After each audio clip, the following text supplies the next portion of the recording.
सभी को आलम प्रेमी की तरफ से सावन की हार्दिक शुभकामनाएं। आप सभी को आलम प्रेमी की तरफ से सावन की हार्दिक शुभकामनाएं। आप सभी को आलम प्रेमी की तरफ से सावन की हार्दिक शुभकामनाएं।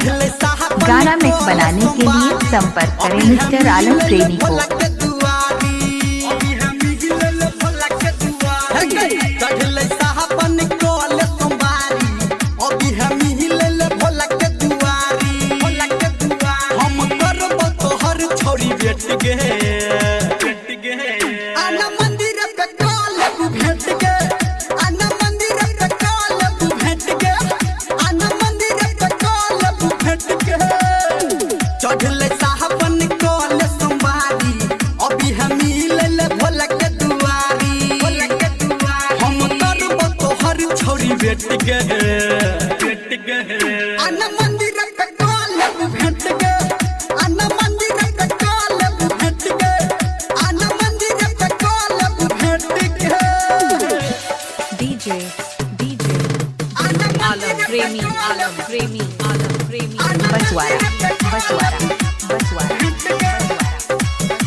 आप सभी को आलम प्रेमी की तरफ से सावन की हार्दिक शुभकामनाएं।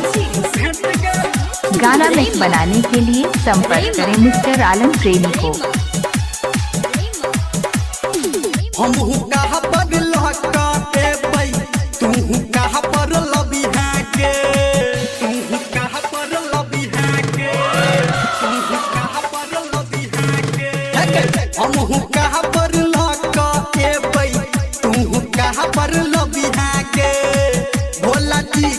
जल चढ़ा के मंदिर पीछा अभी आगे एहन मौका फेर न एतौ तोहर यार न फेर बजेतौ।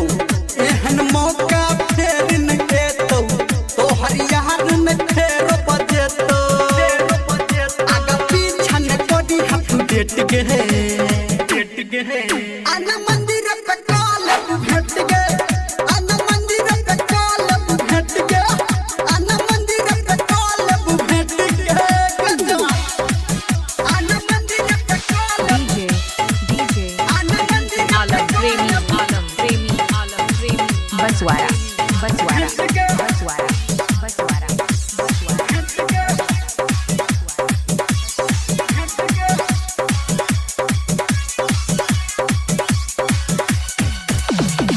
हम दीवाना तोहर जियो तू हमर दीवानी गे। तू हमर दीवानी गे। तू हमर दीवानी गे। हम दीवाना तोहर जियो तू हमर दीवानी गे।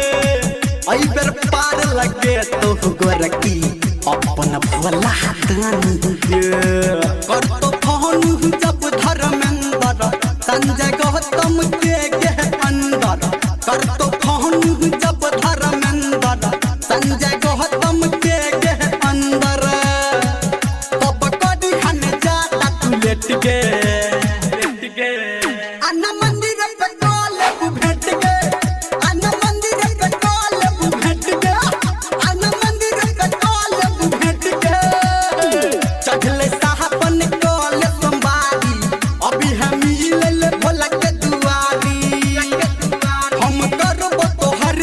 भेट गे। अन्ना मंदिर पे काल भेट गे। अन्ना मंदिर पे काल भेट गे। अन्ना मंदिर पे काल भेट गे।